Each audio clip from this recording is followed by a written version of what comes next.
Welcome back from the break, everybody. Once again, we're so thrilled to be a part of Twitch's Together for Good event this week by streaming to support Doctors Without Borders. A majority of the funds raised for Doctors Without Borders come from small donations. Like I was saying earlier, even a small $5 donation gets you 4 treatments to cure adult patients from malaria. A $10 donation is enough vaccine to immunize 45 people against polio virus. So every single donation really does count. So when it comes to giving, any amount can make a huge difference. Click the donate button right below the Twitch page here and to give to MSF today and help save lives. And MSF is a very awesome financially independent organization. 94% of money raised by MSF USA in 2021 came from individual donors, as they do not accept any government funding and are free from any government's political or military goals. This allows MSF to reach communities in need without restriction, often going where other organizations cannot. So again, thank you all so much for your kind donations. Now, coming up right now, we have a wonderful blindfolded Pika Cup run of Pokémon Stadium brought to you by ghostKumo. I don't know how this works. GK, I don't know how you're going to pull it off. I'm very excited to watch. First of all, Roboposa, thank you for $100 to support Doctors Without Borders. Thank you all so much. GK, how are you doing this? How is this possible? Okay, so Pokemon Stadium is kind of infamous among the Pokemon games for being one of the harder ones, at least going in without information. It's not actually too bad running this with actual information. And this game actually has really good sound design and not super involved input. So it actually is one of the, I would say, more entry-level games if you want to get into like blindfolded speedrunning. There's all kinds of stuff that people do with this game, especially in Stadium 2, where there's actually like a cup that has like fairly randomized Pokemon that it gives you and opponents. So Pika Cup is just kind of the... I would describe it as this game's cheating tournament. It's the one that I think, as a kid, I most experienced as just, this game is cheating. Because the way it works is you bring all Pokemon that are level 15 to 20, and they're usually mid-level Pokemon, although some of them that they end up getting are kind of cheating. You only can bring rentals for this cup. We're only going to be doing R1. There is a second round, R2, but that's after you beat the game and everything, and that is RNG hell. But as you'll see, even in this version, the opponents still kind of cheat. So, not to put pressure on you, Jake, but the very own Doctors Without Borders is here watching us. Thank you all so much. We're big fans of what you do, so again, we're happy here, and we hope to raise so much more money. So, GK. Yeah. So there's a whole bunch of rentals that you can bring here. This is the set that has basically the best moves for completing this quickly. Chansey and Starmie are kind of interchangeable depending on if you want consistency or if you want to go fast. Starmie's a little bit faster and a little bit riskier, so we'll just go with that. It's also the route I'm a little bit more familiar with. So I'll go ahead and just get started, and because we are doing this blindfolded, alas, I only really have like a pillowcase for this, because like, surprisingly, it is not the easiest thing to find a blindfold out in the world. Yeah. But we'll go ahead and just get started. I will count down when we say go. We'll start the timer. 3, 2, 1, go. Good luck, GK. Thank you. So, the first few fights of this are actually relatively simple and deterministic. I really should not have to bring anything other than Kadabra for this first fight. Most of the Pokemon that they have are weak to Kadabra's Psychic, which is one of the best moves. So you have 4 moves that you can pick from. Most of them are bad because rentals are bad. And we mostly just want to use attacking moves, although there is some support moves that we want to use. There's also this narrator here who comments on everything that happens, and we love him because he's so enthusiastic. But he also tells me most of what happens, so it kind of makes us easier to do blindfolded. Okay, so Nidorino is good. The only thing we don't want to see on this fight is Butterfree. I wouldn't be able to see it, obviously, but the only thing we don't want them to have is Butterfree, because it can just inflict status effects. I love the narrator in this game, by the way. He's so enthusiastic. 10 out of 10 narrator. Okay, Venonat. So we're just gonna kill it with Psychic. Yeah. This tournament is kind of like a microcosm of like Pokemon Stadium in general. Your opponents tend to have things that just feel unfair relative to the Reynolds, especially in this cup. You're going to see that more and more. Thankfully, the early fights are usually pretty standard. It's a scaling difficulty. Alrighty. So this second fight here is the most deterministic of all of them. What that basically means is that regardless of what happens, I'm just going to be using the same thing. Fights over the course of the rest of the run are going to get a little bit more tricky, but this one we're literally just going to spam Ice Beam because Lapras is really good. I love Lapras. I hear Ivysaur, so... Everyone loves Lapras. It's just one of their better designed Pokemon. It's also really good in Generation 1, as it turns out. Yeah, so this is probably the best chance you're going to get to chime in with anything if you want to, Fant. Well, I'll just say we got an awesome $5 train coming in supporting Docs Without Borders. And Docs Without Borders themselves are loving this. Good luck. Okay, this is Pidgeotto, which is the only thing that can lose me time here, but that's just because it gets a turn. It's not going to do anything. What now? A decent hit. Yeah, Lousy on Luponas, thank you so much for the $5. Glance with $5 more. Little Miss Dumpster Fire with $5 more. Thank you all so much. So it's worth noting I'm playing this on the Switch Virtual Console version. It saves a bit of time on lag, like probably like a minute and a half-ish on the course of this run. Oh, it's Zubat. The remaining Pokemon count is 3-1. The battle has become one-sided. Savage attack.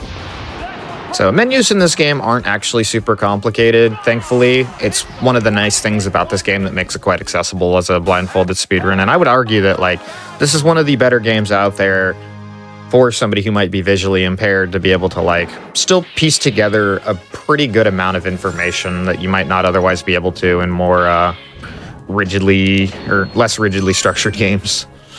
Alrighty, so trainer number 3.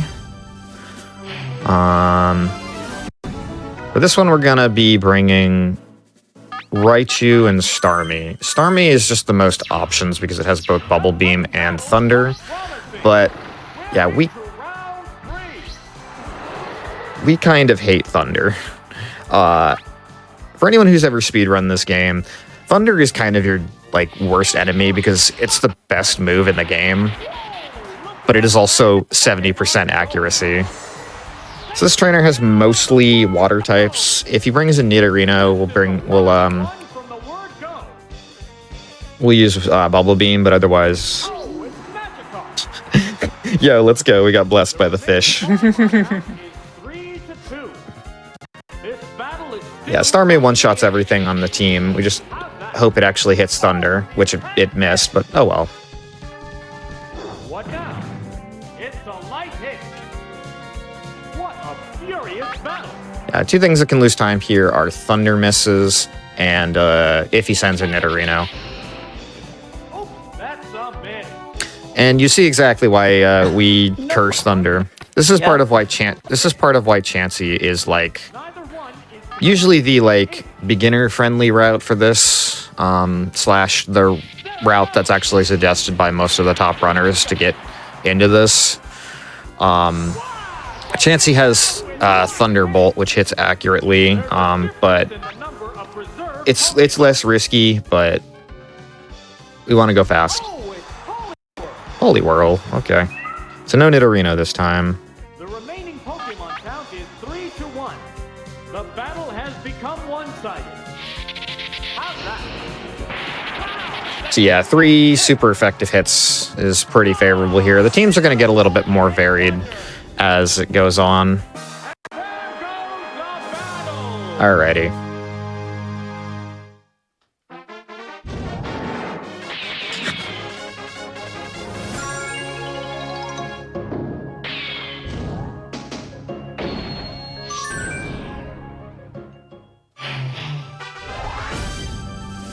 The one thing that's annoying about running this on the Switch is I don't have a N64 Switch controller. So putting in inputs on the C-stick can be a little imprecise, which just makes things interesting, I guess. Yeah, so we're going to send in Gyarados, and that is a Growlithe, so... most of this fight is fine, but, like, we have to depend on inaccurate moves. Hydro Pump is 10% more accurate than Thunder, but,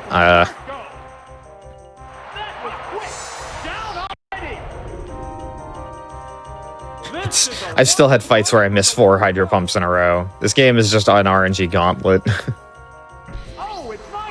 accuracy okay, doesn't make so any sense. Ninetales outspeeds and has a tendency to use Body Slam to paralyze, which really sucks. What now? A decent hit.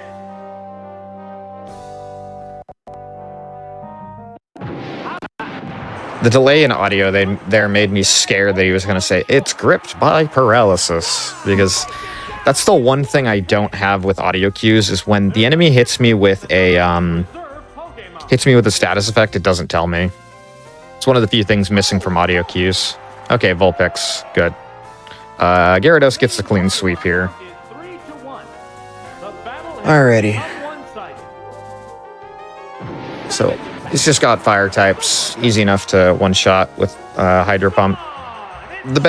It is kind of funny that Gyarados ends up being the best water user, because Gyarados' special stat is nothing great in this generation, but because we're at such low levels, the stat numbers get a little janky compared to like level 100, where Gyarados' lack of a special attack stat would really mean something. It's because the move has like a base power of 120, and it has the same type attack bonus, where it's like now base power 180, so it's basically the strongest water type move we have access to. Oops.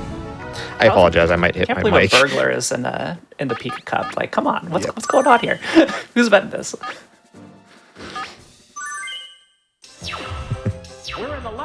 He's just here to rob me of my time.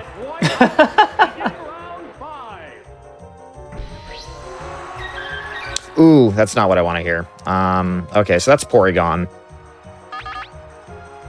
Porygon is like the biggest possible time loss here. One of the only Pokemon that can't be 2-hit KO'd here, and it likes to use Psychic, which has a 33% chance to lower my special, which in this generation is both offense and defense. Duh, that sucks. Now I might not even be able to 2-hit KO it. Yeah, we don't like to see Porygon in this fight. Since now it's a 3-hit KO. Just a big time loss.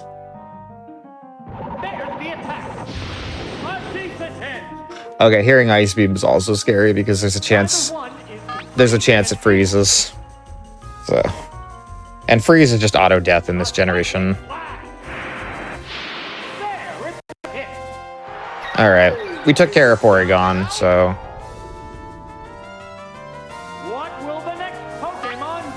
Most of the rest of the team isn't really a problem, thankfully. Voltorb. Unfortunately, this will end up being a 2-hit KO instead of... I think this is a 1-hit KO normally. I got... That sounded like a crit. That's unlucky. Oh well. Which Pokemon is coming out?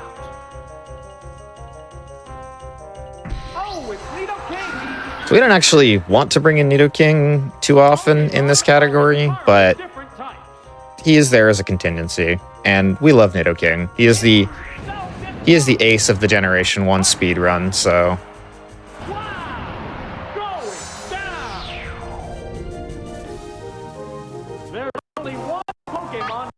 For anyone familiar with the red, blue, and yellow speedruns, Nidoking has kind of become the ace of it in I say recent years. There was a long battle between it and Blastoise as the best Pokemon, but it played a pretty big role in Generation 1 speedrunning. It's also pretty good in this game, too, because it's one of the few, like, grounds types that gets a same type attack bonus on Earthquake. Alrighty. So this next trainer is kind of shows some of the discrepancies of what the AI has access to and what I have access to, given that this is a rentals only run. You can bring in your own Pokemon in the N64 version of this game, but it's not available on Switch, and it kind of just would cheese this anyway. All right. Good luck. So The thing about Pika Cup is you can combine to bring in Pokemon of level 50. Should be Wigglytuff? Yeah, usually they lead with Wigglytuff on this fight, so... And Wigglytuff will just use Reflect turn 1, and it's a 2-hit KO with Psychics. 1-hit KO if we get a crit, so... It is worth mentioning that this is Generation 1, so critical hits are based on speed. So faster Pokemon like Kadabra have a decent chance to crit. It is also worth mentioning, this game tweaked a lot of mechanics. There's stuff like Freeze and Sleep Claws, if you're familiar with those. Only one Pokemon on a team can be affected by those at a time. And also the Generation 1 Miss, it rolls it twice, meaning that instead of 1 in 256, it's 1 in 65,536. So 256 squared. Okay, so Rhyhorn here is level 20, which is kind of cheating, because the AI brings in a combined level of 50. I'm going to keep in Kadabra because I don't want to switch out. I hope for a crit here. Okay. It's not a crit. It's okay. It's something you kind of just take as a chance here. Rhyhorn will one-hit KO basically everything because gets the same type attack bonus on Earthquake, and it's 5 levels higher, which is huge in Pokemon terms.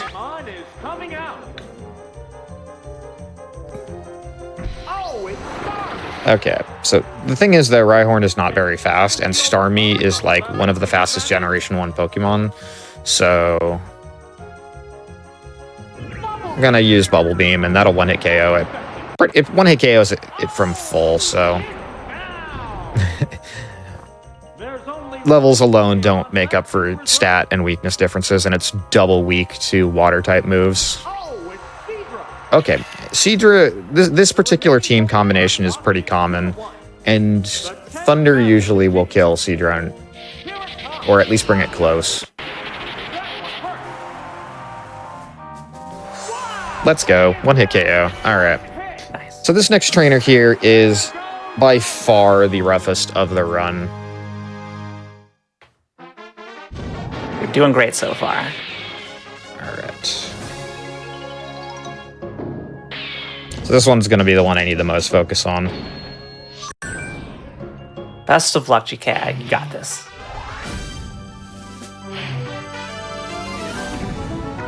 Alright. So she has a Tentacruel, which is just cheating. It's level 20, and it likes to use Toxic and Wrap. And if you know anything about Generation 1 Wrap, it's nonsense. Okay, that's a Mr. Mime. That's kind of not great. The sound of Mr. Mime means that she might have a Tentacruel on the bench, which, if she has Tentacruel, we want to see it in the lead slot. What will the trainer do now? And the weak spot. Crit? Come on, man. What a furious battle. Alright, please hit, please hit. Here it comes. Thunder. Okay. There, it's a hit. Admittedly, playing with the lag-reduced Switch version, there isn't as much anticipation with every time you use Thunder, waiting for it to hit, because it takes a moment to, like, do a check in the N64. Tentacruel. Aw, this is bad. How will the type difference affect that? Right. Gonna lead off with Surf. And then...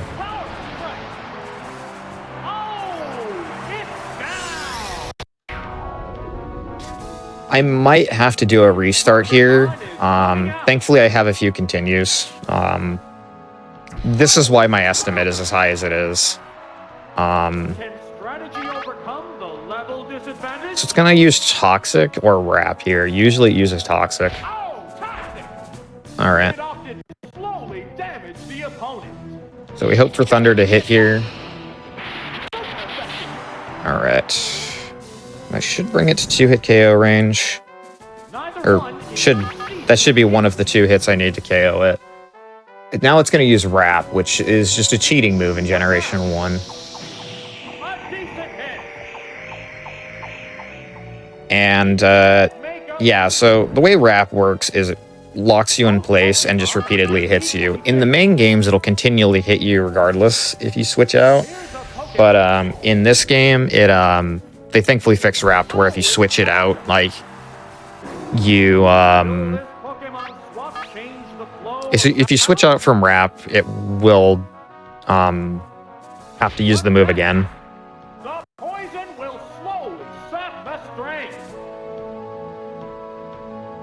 What's this? Good hit. What a furious battle. Yeah, in Generation 2, they made it so you can't switch out, but the moves do so little damage they're not worth using. What will it do? And I don't think there was a move like it that was like a trapping move quite like it that was good until Infestation much later. All right. Battle continues. So we're gonna switch back out to Starmie, and I'm just kind of praying for RNG to like make Wrap miss at this point. I'll give it a few tries, and then I might have to restart the fight. Will it be okay? How will the swapped Pokemon fight? What now? Come on. It's a hit. It can't make a move. Normally this is a reset, like just even seeing Tentacruel without Raichu there to paralyze it is a reset in like PB attempts, but Oh, it's poison. we're just going for completion here. But yeah, you can see how this is just cheating. It's level 20. It's way faster than anything I could possibly bring. All right, I'm gonna switch back out to Starmie. It can't make a move. Neither one is conceding. And if this next Wrap hits, I'm just gonna reset the fight, just because I've been having some bad luck in practice with this. Oh, it's poison. Will it be okay? Will this Pokemon swap change? Eventually, I'm gonna get so low that it's just gonna surf me to death. So What's this? okay, Decent hit. I'll try this again. It can't make a move. The crowd's excitement is building over this hot battle. I love that line. The crowd's excitement is building over this battle, this hot battle. Oh, the move spam. Can't believe that Tentacruel. Yeah. Yeah, I Tentacruel like- cheats. I always feel like, you see a move set's 80% chance. And it's like, oh, that's 100% for the AI. But if the player does it, 0%. Never hits, ever. Yeah, so I recently set like an 18-minute, 56-second time in this category on Switch. That's an Arcanine. Okay, this we can work with. So I set an 18-minute, 56-second time on Switch, which I think, based on my calculations, would actually be better than the N64 record. And on this fight, I had like the absolute god luck. Alrighty, so They're both being cautious. now we're hoping for an 80% chance here of Hydro Pump to hit. So you switch out Raichu for Arcanine, who's going to lock itself into Dig. Dig can't hit because Gyarados is flying type. And then when you hit it with a Hydro Pump, which one hit KOs it. So we're in pretty good position here. Ideally, she brought Gyarados to this fight, but there's a good chance we're just going to hear Tentacruel. But that's not too bad because Raichu is the best Pokemon for dealing with Tentacruel. Oh, it's Gyarados. Gyarados. Okay. This one looks formidable. Like I said, Gyarados is good. So it's going to use Thunder here because it has Thunder to take out my Gyarados, but we're going to send in Raichu, who just isn't going to take very much damage from Thunder. So this is a much more favorable team combination. And because Gyarados is level 20, she does not have Tentacruel. Oops, that's a miss.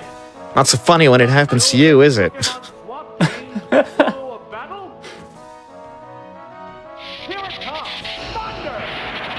Whoa! I was gonna eat crow so badly if that missed. There's a difference in the number of reserve Pokémon. It's Mr. Mime. There we go. The remaining Pokémon count is 3-1. So yeah, now this rest of this fight should be much easier, thankfully. Mr. Mime will only 2-hit KO Raichu with a special down or a crit. Harsh blow. It's a head-on collision. Power versus power. How's that? Yep. Down and out. Alrighty, so that's I love the game Gen 1 cries. I'm Yeah. sure any of you longtime GDQ people are quite familiar with Jinx's cry in this game, because Kizaron will never be allowed to live it down. But it's great. I love Jinx in this game too. She's genuinely one of the aces of the Gym Leader Castle speedrun, because she has both ice and psychic type moves.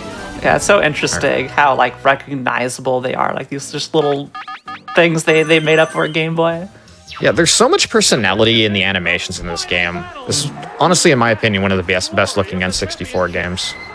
So most of the time, this opponent leads with Dragonair, and it's going to use Thunder Wave and Dragon Rage, which, if you know anything about Dragon Rage, it's also cheating to bring that to this tournament, because it's going to 2-hit KO literally everything.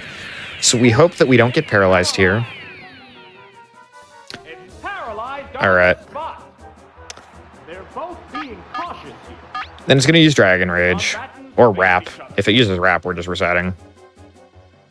Watch That's out. Wrap. Yep. It's a light hit. Actual cheating.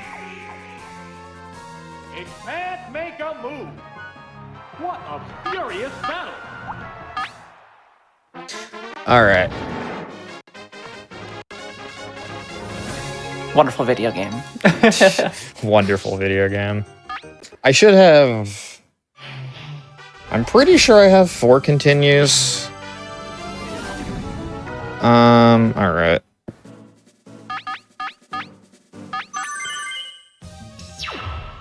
This is it, the final battle. Bask in the glory of the championship. Yeah, Dragonair cheats. Our real only way of taking it out is with Lapras, so we need the 75% chance of not getting hit by Thunder Wave and then getting parried. If we get fully paralyzed, then we're in trouble. Alright, we use Ice Beam. There's a range. There's a chance it kills. It's not a guarantee, but it's a good chance it will. Okay, we got the roll.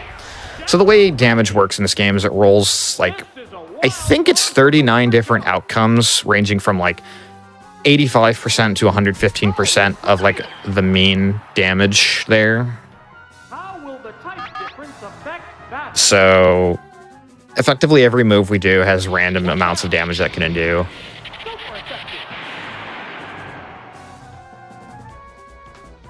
So Lapras has served its purpose. We're just going to chip damage everything else Decent hit. until it goes down. Both Pokemon appear equally fit. What's this? Wow, that's an effective hit. Lapras is so bulky it can just take these hits. There, it's a hit. Both Pokemon are exhausted. I'm amazed you It's haven't gotten actu- the paralyzed proc, so. It'd probably be faster, to be honest. It's effective. Because Lapras isn't going to finish us off without a crit. Right. So we're just keeping him What will the next Pokemon out be? there so that the next thing doesn't get hit by thunderbolts and possibly get paralyzed. So something that's actually worth mentioning, in the Generation 1 Game Boy Advance or Game Boy games, if a Thunder type is hit by a Thunder type move or a Normal type is hit by a Normal type move that has the paralyzed status effect, that status effect doesn't work in the main games because of a sort of memory kind of deal with that game. They changed it to Stadium because it's on the N64 and the N64 has more memory. I expect this last will be slow, bro. Yep. So we just need to hit Thunder, and then we'll bring this run home. Remaining Pokemon stock But yeah, so Raichu could get paralyzed by Thunder-type moves in Stadium. I think that's why the competitive community thought that, that it worked that way for the longest time. All right, that should win a KO. All right, that is a successful run. 2 continues burned, but I was worried so much worse was going to happen, so I'll take it. Alrighty, so time is going to be on the last medal there. I can finally see. Welcome back. How are you doing? How do you feel? All right, time. Jeez. GG's. Well, I changed the bulbs in my room a couple of days ago, and so it's that much brighter for me. I'm like, I need to adjust my vision. Thank you all for watching so much. Thank you everyone that donated. Thanks to Fant for having me on here. Yeah, keep raising money for MSF. MSF's a great cause. I hope you enjoyed that. It's a little bit hard to commentate and pay attention to this because audio cues are so important. I can't imagine why. Yeah. Yes, it's like you can't see or anything. Yeah. Exactly. Well, Alrighty. GK, this was awesome. This was so cool. When I asked GK to bring this on, I kind of didn't know what to expect. I looked and I was like, I want to see this. I want GK to come on here and do it. So again, shout outs to GK. Make sure you go give him a follow if we can get that in the chats. And again, thank you so much for lending your time today, GK. I really, really appreciate it for showcasing this. Give us a 1 in chat if you enjoyed that run, because I sure as heck did.